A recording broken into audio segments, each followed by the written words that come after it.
The officer thought he was in charge. He believed the badge on his chest and the gun at his side made him invincible. But in one fleeting moment, everything he assumed about power, respect, and justice crumbled into fragments he'd never piece back together. It was a serene night in Willow Creek, the kind of suburban stillness pierced only by the soft hum of tires on smooth pavement and the faint glow of streetlights casting long shadows across the deserted road. A sleek black SUV glided through the quiet, barely stirring the air as it passed under rows of maples lining the sidewalk. Behind the wheel was General Marcus Holt, a man whose every movement exuded discipline, even out of uniform. His plain navy shirt and trousers couldn't mask the commanding presence honed over 32 years in the United States Army. From gritty training grounds to the Pentagon's high-stakes strategy rooms where the lives of thousands hung on his decisions. Tonight, though, he was just a man driving home after a grueling day of briefings. Then, a flash of red and blue flared in his rearview mirror. He exhaled, already sensing what this was about. He wasn't speeding. He hadn't veered. His driving was flawless. Still, he signaled, slowed, and eased to the curb. The patrol car behind him stopped, and out stepped a young officer, Officer Daniel Vance, square-jawed and brimming with the overeager swagger of inexperience and insecurity. Vance was new to the force but carried himself like he needed to prove something, to his superiors, the public, maybe himself, especially when the man he'd pulled over didn't fit the profile for a car like that. Not on this street. His hand hovered near his holster as he approached the driver's window with exaggerated bravado. He rapped on the glass harder than needed. License and registration. General Holt, unruffled, gave a courteous nod. Good evening, officer. May I ask why I'm being stopped? Just hand over your license and registration, Vance snapped, brushing off the question. Holt complied, passing his ID and documents with steady calm. Vance studied the ID, then shot a skeptical glance at the man before him, a flicker of disbelief crossing his face. This a joke? He sneered. Where'd you steal this car? Holt had faced worse. Hostile commanders, tense diplomatic standoffs, even enemy fire. A brash cop was nothing. This is my vehicle, he said, voice even. I'm General Marcus Holt, United States Army.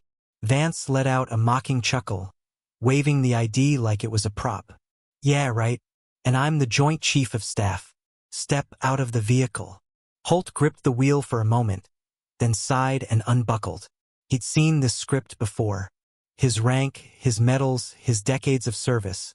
None of it mattered to someone who saw only his appearance.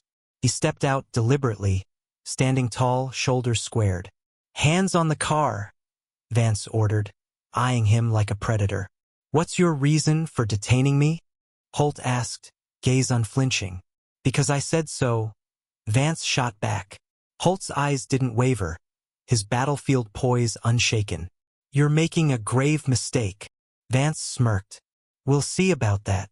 Without warning, he spun Holt around and slammed him against the SUV. The cuffs clicked shut, deliberately tight. Holt tensed but stayed silent.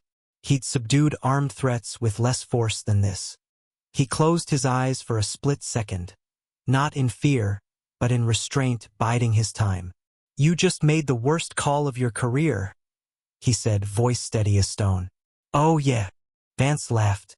Who's gonna stop me? Holt turned his head slightly, a faint, knowing smile on his lips. One call. That's all it takes. What, to your lawyer? No, to the Pentagon. The smirk vanished from Vance's face like a light switching off. He shoved Holt into the back of the cruiser, the metal cage feeling more like vengeance than protocol. Vance slid into the driver's seat, still cocky, oblivious to the storm brewing. To him, this was just another caller, another loudmouth put in his place. The Willow Creek precinct hummed with its usual late-night rhythm when they arrived. Officers shuffled paperwork, sipped stale coffee, and traded tired jokes under flickering fluorescent lights. Vance marched Holt through the doors, his voice loud and smug. Got another one. Says he's some big-shot general. Probably binged too many action flicks. A few officers glanced up. One stopped cold. Sergeant Thomas Carver, a 20-year veteran, knew names, And he knew that name. His coffee cup froze mid-air. Stepping closer, he squinted at Holt, and the color drained from his face. "Sir, are you General Marcus Holt?" he asked, voice low. Holt gave a single, composed nod. Carver whirled on Vance, jaw clenched. "Do you have any idea what you've done?" Vance scoffed. "Yeah. Nabbed a car thief with a wild imagination." Carver didn't argue or lecture. He grabbed the nearest phone and dialed a number most cops didn't even know existed. "Who are you calling?" Vance demanded. Carver ignored him.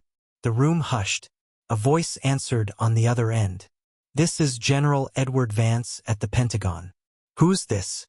Carver swallowed hard. "Sir, this is Sergeant Thomas Carver, Willow Creek Police Department. We have General Marcus Holt in custody." The silence that followed could have choked the entire station.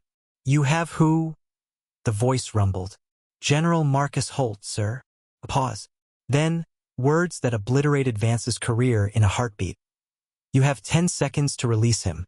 If he's not free immediately, I'll have every federal agent in the country at your doorstep." Carver didn't hesitate. He bolted to the holding area, keys jangling. The station froze. Conversations died.